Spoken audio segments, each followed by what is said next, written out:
দর্শক, জ্বালানি সংকট নিয়ে জানাতে কুড়িগ্রাম থেকে এই মুহূর্তে যুক্ত হচ্ছেন সহকর্মী জুয়েল রানা। জুয়েল, আপনি তো সেখানে রয়েছেন, সর্বশেষ কি অবস্থা জানাবেন? বুবলি, আমি এই মুহূর্তে রয়েছি কুড়িগ্রাম সদর উপজেলার পাঁচগাছি ইউনিয়নের শুলপুর বাজার এলাকায়। এখানে কিন্তু শত শত যে মোটরসাইকেল চালক তারা কিন্তু আসলে মোটরসাইকেল চালিয়ে আসলে জীবিকা নির্বাহ করে। এই জ্বালানি সংকটের কারণে কিন্তু তাদের যে জীবন জীবিকা সেটি কিন্তু আসলে থমকে গেছে।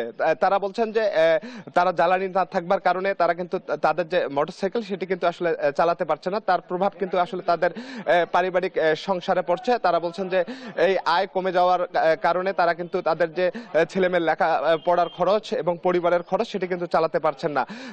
আমরা যদি একটু জানতে চাই, যারা আসলে ভাড়ায় আসলে এই মোটরসাইকেল বিভিন্ন দুর্গম চরাঞ্চলে নিয়ে যায় যাত্রীদের, আসলে আপনাদের কি কি সমস্যা হচ্ছে জ্বালানির কারণে? আমরা এখানে গাড়ি ভাড়া চালাই, পাম্পে গেলে ঠিক মতো তেল পাই না। মনে করেন যে যাত্রী তো আছে, আমাদের প্রচুর পরিমাণ যাত্রী আছে, কিন্তু পাম্পে আমরা তেল পাচ্ছি না। দেখা যায় যে রাত্রে যাই, যখন রাত থাকার পরে যায় 200টা 300টা তেল দেয় আমাদের। কিন্তু এইভাবে আমাদের পরিবারে দেখা যাচ্ছে যে আমার পরিবারে 10 জন খয়ই আছে, আমার বাবা মা ছেলে মেয়ে, আমার একটা বাচ্চার 3টে টিউশনি দিতে হয়। তাহলে আমি যদি টাকা ইনকাম করতে না পারি তাহলে আমি পরিবার চালাবো কিভাবে? আমার তো 10 জন খয়ই আছে বাসায়। তা আমরা তো ঠিক মতো সংসার চালাইতে পারছি না, সব লেখাপড়া করতে পারতেছি না। কিন্তু জ্বালানি মন্ত্রী তো বলতেছে যে দেশে তেলের কোনো অভাব নাই, কিন্তু এখানে দেখা যাচ্ছে এছাড়াও বুবলি, আপনাকে জানিয়ে রাখি, আমি জেলা প্রশাসনের সঙ্গে কথা বলেছি।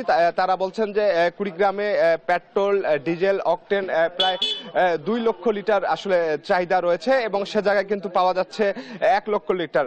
আসলে বুঝতেই পারছেন, এই জ্বালানি সংকটের কারণে কিন্তু শুধু এই বিভিন্ন যারা আসলে এই মোটরসাইকেল চালিয়ে যারা জীবিকা নির্বাহ করে তারা সহ কিন্তু যারা কর্মজীবী মানুষ রয়েছে তারা কিন্তু আসলে অনেকটা বিপাকে পড়েছে।